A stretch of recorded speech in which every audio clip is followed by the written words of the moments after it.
So in this video session, we are taking question from 15 to last of this exercise 6.3. These are the very important questions students. आप इनको अच्छे से करें, NCERT text book सामने जरूर रखें, statement को ध्यान से समझें और तब क्वेश्चन सॉल्व करें। साथ साथ नोट्स जरूर प्रिपेयर करें।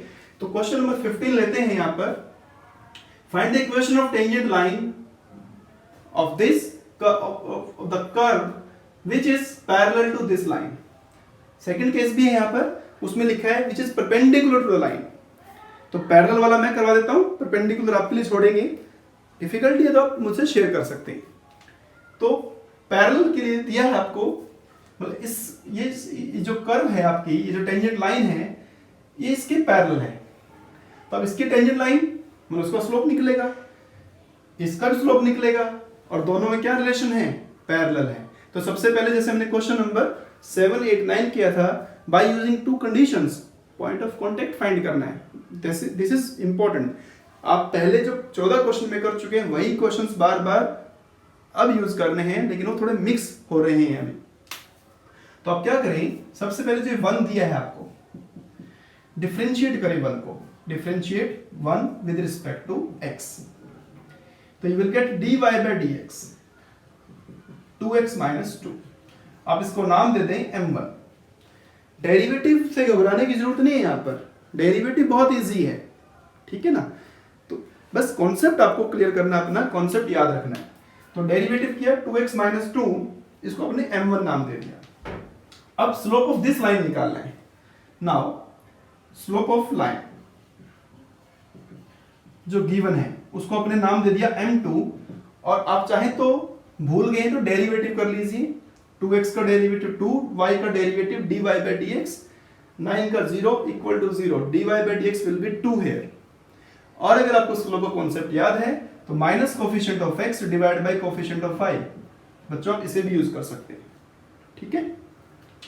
तो बोला है, गिवन है आपको m1 इक्वल टू m2। क्यों गिवन है? लाइन्स आर पैरेलल, कि इसकी टेंजेंट लाइन इस लाइन के पैरेलल है। तो अगर ये इक्वल है तो इसे कंपेयर करके आप पहले x की वैल्यू फाइंड करेंगे, जो कि आएगी 2। जैसे ही x 2 आया, आप उसे कर्व में पुट कर देंगे पॉइंट ऑफ कांटेक्ट निकालने के लिए। तो from 1 y equal to 4 minus 4 plus 7, 7। So the point of contact is 2, 7। अभी क्वेश्चन नंबर 14 आपने किया है, तो पॉइंट ऑफ कांटेक्ट पता लग गया। स्लोप कितना है आपका? 2, या आपका ये 2 इसमें पुट कर लेंगे तो भी 2 ही आएगा, ठीक है। स्लोप 2 है, पॉइंट ऑफ कांटेक्ट आपका 2, 7 है। Equation of tangent y minus y not, slope x minus x not, ठीक है। अगर आपने पहली वीडियो नहीं देखी है तो प्लीज आप प्लेलिस्ट में जाकर पहले फर्स्ट वीडियो देखें, जिसमें आपने इक्वेशन ऑफ टेंजेंट निकालना सीखा था, अगर कुछ बच्चों ने मिस किया है तो y minus 7 equals to 2x minus 4, y minus 2x minus 3 equal to 0। तो this is the equation of line. Similarly बच्चों, जिसका सेकेंड पार्ट है आप उसे यूज करेंगे। बस क्या चेंज करना है आपको, ये वाला कॉन्सेप्ट, यहाँ पर आपको m1 इंटू m2, जो भी उसका m2 आएगा, इक्वल टू -1 यूज करना है, ठीक है। Please try to solve this question, ठीक है। क्वेश्चन नंबर 16, 17 तो आसान है, आप थोड़ा खुद ट्राई करेंगे। थोड़ा अच्छा क्वेश्चन है, थोड़ा समझने के लिए बहुत इंपॉर्टेंट क्वेश्चन है। कुछ बच्चे थोड़ा इसमें स्टेटमेंट में कंफ्यूज होते हैं। क्या है? Find the points at which the tangent, मतलब find the points at which the tangent of the curve passes through the origin. मतलब टेंजेंट ओरिजिन से पास हो रही है, तो ओरिजिन यहाँ पर पॉइंट ऑफ कॉन्टेक्ट नहीं है। कुछ बच्चे इसीलिए थोड़ा कंफ्यूज रहते हैं कि जो इसने ओरिजिन दिया है, इट मे बी कि जो point of contact it may be origin, but जरूरी नहीं है कि वो ओरिजिन होगा। आपको पॉइंट ऑफ कांटेक्ट कैलकुलेट करना है इसके, ठीक है। हाँ, ओरिजिन का यूज आप करेंगे इसके अंदर डेफिनेटली। तो जब भी आपको ऐसे find the point of contact है तो आप ऐसे कर भी सकते हैं, let x1 y1 be the point of contact. आप ऐसा लिख सकते हैं, ऐसा अज्यूम कर सकते हैं। तो let x1 y1 be the point of contact, आप ऐसा अज्यूम कर सकते हैं समटाइम्स। तो अगर ये पॉइंट ऑफ कांटेक्ट है then it must satisfy this curve, जो गिवन कर्व है, इसे मैंने 1 मान लिया, it must satisfy this, it is y1 equals to 4x1 cube minus 2x1 5। ये इसको सेटिस्फाई जरूर करेगा, कर्व पे तो होगा ना पॉइंट। फिर अब क्योंकि बात हो रही है टेंजेंट की, तो टेंजेंट की इक्वेशन फाइंड करने के लिए आप dy by dx जरूर फाइंड करेंगे। It is 12x square minus 10x4। अब नॉर्मली आप क्या करते हैं, डेरिवेटिव फाइंड करते ही आप उसमें पॉइंट ऑफ कांटेक्ट पुट कर देते हैं। Origin is not point of contact, point of contact find करना है बच्चों। तो पॉइंट ऑफ कांटेक्ट क्या है, हमने मान तो रखा है x1 y1, दैट्स व्हाई मैंने x1 y1 point of contact माना है यहाँ पर। तो x की जगह x1 रखेंगे, तो it is 12x1 square 10x1 4। तो this is point of, this is slope of tangent. तो equation of tangent which is y minus y0, हमने यहाँ पर y1 माना है उसको, तो y minus y1 स्लोप ये फाइंड किया आपने, एंड x minus x1। अब बात, जब तक हमारे पास एक वेरिएबल में इक्वेशन नहीं बनेगी तब तक हम पॉइंट ऑफ कांटेक्ट कैसे फाइंड करेंगे। अभी आप 5-6 प्रॉब्लम कर चुके हो, तो उसके लिए ये जो दो वेरिएबल बन गए, एक वेरिएबल में चेंज करना है इसको, आइदर इन x1 और इन y1। तो सबसे पहले तो इसने बोला है कि this tangent passes through the origin. तो ये नहीं है आपका, ये तो पॉइंट ऑफ कांटेक्ट है, इसको फाइंड करना है। तो ये जो इक्वेशन है ये ओरिजिन से पास हो रही है, तो it passes through origin means 0 0, तो we can substitute this x and y equal to 0। तो अगर यहाँ पर 0 रखेंगे तो we will get minus y1 equal to minus x1 into 12x1 square 10x1 4। so negative cancel। अभी भी still there are two variables, number 2 use करिए। Number 2 में देखिए आपके पास y1 x1 में एक रिलेशन है, तो आप y1 की वो वैल्यू पुट कर दीजिए, 4x1 cube 2x1 5 equal to, इसके मल्टीप्लाई करिए 12x1 क्यूब 10x1 5, आप लिखेंगे फ्रॉम 2। ठीक है, अब सॉल्व करेंगे इसे, इट इज 8x1 क्यूब और ये उधर जाएगा तो माइनस 8x1 5 इक्वल टू 0। तो 8x1 क्यूब कॉमन आ रहा है, 1 minus x1 square equal to 0।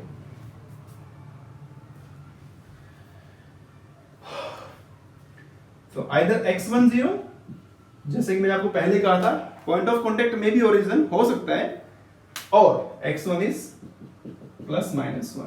सो अगर x1 आपका 0 है तो y1 भी 0 होगा, और y1 आप यहाँ पर रुक के x की जगह 1 रखेंगे 2 हो जाएगा, माइनस 1 रखने पर माइनस 4 प्लस 2 तो माइनस 2 हो जाएगा, तो plus minus 2। These are your point of contact. तो पॉइंट ऑफ कांटेक्ट बनेंगे आपके 0 0 plus 1 plus minus 1 plus minus 2।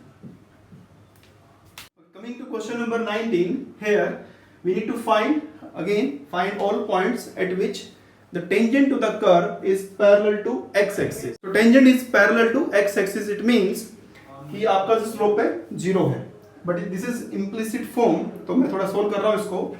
इसका अगर आप डेरिवेटिव करें तो 2x 2y dy by dx, derivative of 2x is 2 और 3 का 0। तो यहां पर मिलेगा हमें, और गिवन क्या है इस क्वेश्चन में कि tangent parallel to x axis means slope is 0 and this is the slope, this dy by dx is slope। so here 2x plus 2y into 0 minus 2 equal to 0। so 2x equals to 2, x is 1। अब आप इसमें x की जगह 1 रखेंगे तो आप इसको y के लिए सिंपलीफाई करेंगे, तो you will gate y। Right, next question देखिए 21, बहुत अच्छा क्वेश्चन है। बच्चे थोड़ा कंफ्यूज रहते हैं इस क्वेश्चन में, क्योंकि अभी फ्लो बना हुआ है और उसी फ्लो को इसमें मेंटेन करते हैं। लेकिन यहाँ पर बोला है find slope of find equation of all normals. Equation of all normals, tangent नहीं पूछा यहाँ पर इसने, बस इसी को थोड़ा ध्यान रखना, पहला वर्ड जो दिया है इसमें, equation of normals of to the curve which are parallel to this line। Right, तो आप सबसे पहले क्या करें, जब इसका डेरिवेटिव करेंगे, the derivative is 3x square plus 2। अब बच्चे क्या करते हैं, इसका डेरिवेटिव और इसका डेरिवेटिव कंपेयर कर लेते हैं, जो कि हम नॉर्मली करते आ रहे हैं सभी फ्लो में, कृपया करके गलती ना करें क्योंकि बात हो रही है नॉर्मल की। तो यहां से नॉर्मल में चेंज करें इसे, तो slope of normal that is -1/3x+2, और यहां से स्लोप निकालें दैट इज -1/14। अब ये नॉर्मल इसके पैरेलल है, इट मींस ये दोनों इक्वल है। और नहीं तो स्टूडेंट्स क्या करते हैं, इसको इसके इक्वल कंपेयर कर लेते हैं, ऐसा नहीं करना, ठीक है। तो इन दोनों को आप कंपेयर करेंगे जब, तो यहां से सिंप्लीफाई करने पर यू विल गेट x = +-2, इसमें पुट करके y की वैल्यू आएगी, इक्वेशन ऑफ नॉर्मल आप फाइंड कर लेना, ठीक है। I am waiting for your answer. इसको सिंप्लीफाई करके आंसर मुझे आपको सेंड करना है, ठीक है। देखते हैं आप कितना इस क्वेश्चन तक पहुंचे हैं, ठीक है। Next question, this is the most important question of this exercise, ठीक है। बीच बीच में मैं क्वेश्चन छोड़ रहा हूं, 22 आपके लिए छोड़ दिया है, 24, 25, 20 जो भी क्वेश्चंस हैं बहुत आसान स्ट्रेट क्वेश्चंस हैं, equation of tangent, equation normal से रिलेटेड आप उन्हें करेंगे अपने आप। ये क्वेश्चन देखिए, for the curve x = y², xy = k, cut at right angle if 8k² = 1। आपको प्रूव करना है कि जो दोनों कर्व हैं वो एक दूसरे को राइट एंगल पे कट कर रही हैं इफ 8k² = 1, अगर 8k² जो है 1 है तो, ठीक है। तो राइट एंगल का मतलब क्या है, परपेंडिकुलर है एक दूसरे के, और परपेंडिकुलर का मतलब क्या है, उनका स्लोप -1 है, उनके स्लोप्स की प्रोडक्ट -1 है। तो स्लोप से बात करेंगे तो स्लोप निकालें इसका, तो सबसे पहले आप क्या करें, y = √x ऐसे लिख लें, और y = k/x ऐसे लिख लें। This is 1, this is 1, this is 2। इसका स्लोप निकालेंगे, यू विल गेट 1/2 √x, और इसका नाम रख दें m1। इसका स्लोप निकालेंगे dy/dx, तो k/x - k/x², और इसका नाम रख दें m2। हमें क्या प्रूव करना है, to prove in this question m1 × m2 = -1, कब, इफ 8k² = 1, इसका यूज करना आपको, ठीक है। कुछ टीचर क्या करते हैं, इसको यूज करके इसको प्रूव कर देते हैं, और कुछ इसको प्रूव करना इसका यूज करना है, लेकिन स्ट्रेट बोला है कि प्रूव दिस इफ दिस, ठीक है। तो ऐसे ही हम करेंगे। तो m1 × m2 = -1 हमें प्रूव करना है, तो LHS लेते हैं, which is 1/2 √x - k/x²। अब हमें लाना है कि कैसे भी करके ये 1 लाना है, जबकि ये गिवन है आपको। अब ये 1 तो तब आएगा ना जब k और x में भी रिलेशनशिप बनेगा, नहीं तो वो k की फॉर्म ये x की फॉर्म कैंसिल कैसे होगा। तो k और x में एक रिलेशन फाइंड कर लेते हैं पहले आप। तो k और x में रिलेशन फाइंड करने के लिए we will use this 1 and 2। तो इसे आप थोड़ा लिख लीजिए नंबर 3, ठीक है। तो k और x में एक रिलेशन फाइंड कर लेते हैं, तो लिखते हैं फ्रॉम 1 and 2 y = √x और y = k/x।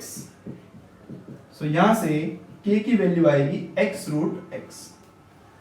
अब क्योंकि x में रखने का तो फायदा नहीं है, क्योंकि आपको इंफॉर्मेशन k की अवेलेबल है, तो x की वैल्यू k के टर्म्स में निकाल लेते हैं। क्या करेंगे, यहां से x की वैल्यू निकालते हैं, तो x की वैल्यू क्या आएगी, देखिए k = x⁵²। तो बच्चों अगर इधर 1/2 है, 1/2 का मतलब है स्क्वायर रूट, स्क्वायर रूट को हटाने के लिए क्या करते हैं, स्क्वायरिंग करते हैं। तो इधर क्या हो जाएगा, k² हो जाएगा, ठीक है। और k² है और इधर क्या है, क्यूब, तो क्यूब को हटाने के लिए क्यूब रूट, तो k⁵² is k⁵² is x। तो आप जहां x है आपका, वहां पर आप k⁵² पुट कर देंगे, ठीक है। वापस आते हैं m1 × m2 पर, which is -k divide by, इसको अगर मैं लिखना चाहूं इकट्ठा करके, ये बनेगा 2 पावर और हाफ पावर 5/2। अब ये जो x की वैल्यू आपने फाइंड की है, जो 1 और 2 का यूज करके, इसमें सब्स्टिट्यूट कर दीजिए। चलो इसको ऊपर कर लेते हैं, यहां देखिए इसको, तो -m1 × m2 चल रहा है अपना, माइनस के डिवाइड बाई 2। तो x की वैल्यू आई आपकी k to the power 2/3 to the power 5/2। यही हुआ। तो 2 से 2 cancel, it is minus k/2। और देखिए k की वैल्यू कितनी है 5/3। तो बेस सेम है तो पावर्स क्या होंगी माइनस होंगी, तो माइनस है यहाँ पर और ये 5/3 तो माइनस 2/3 हो गया। तो which is minus 1/2 k to the power 2/3। Right. अब k टू द पावर 2/3 अब आपको यूज करना है 8k² इक्वल टू 1। तो k² की वैल्यू, या आप यहां से k की वैल्यू अगर फाइंड करेंगे तो क्या आएगी, या k² की वैल्यू आएगी 1/8, है ना। तो आप इसमें सब्स्टिट्यूट करें, फिर वापस नीचे आते हैं यहां पर। तो m1 m2 equal to -1/2, k² की वैल्यू है 1/8 1/3 -1/2 1/2 कैंसल, आंसर इज -1। तो आंसर इज -1, यही आपको प्रूव करना था। ठीक है। तो 2-3 जंक्शन इसमें बने हैं, बहुत इंपॉर्टेंट। एक बार मैं फिर रिपीट कर रहा हूं। पहले आपने इन दोनों कर्व में से y को सिंप्लीफाई किया, ठीक है, दोनों का डेरिवेटिव किया, कंडीशन यूज की m1 m2 -1 वाली जो कि प्रूव करनी है वो लिख लिया। फिर क्वेश्चन आपका यहां तक आया। अभी आपको k में और x में एक रिलेशन बनाना है। तो k और x में एक रिलेशन बनाने के लिए सॉल्विंग 1 एंड 2, तो ये रिलेशन बनाया जिससे x की वैल्यू आ गई k की पावर 2/3। सिंपल अलजेब्रा सॉल्व किया आपने। उस x की वैल्यू को यहाँ पर पुट कर दिया x की जगह पर, देखिए यहाँ पर करा। तो जिस ऐसा करते ही आंसर बचा हमारा k की टर्म्स में, और k की वैल्यू आपको दी थी k² इज 1/8, वो आपने इसमें सब्स्टिट्यूट किया। तो you will get m1 m2 equal to -1। यही आपको प्रूव करना था। अब क्वेश्चन नंबर 24 सिंपल सा क्वेश्चन है, पॉइंट दिया है, कर्व दिया है, इक्वेशन ऑफ टेंजेंट नॉर्मल निकालनी है। और 25 जो क्वेश्चन है that is similar question to 15 number. Curve दिया है, पॉइंट दिया है, पॉइंट ऑफ कांटेक्ट निकालें, टेंजेंट की इक्वेशन और नॉर्मल की जो पूछी है तो वो निकालें। ठीक है, बाकी एमसीक्यू है, ट्राई करें। All the best.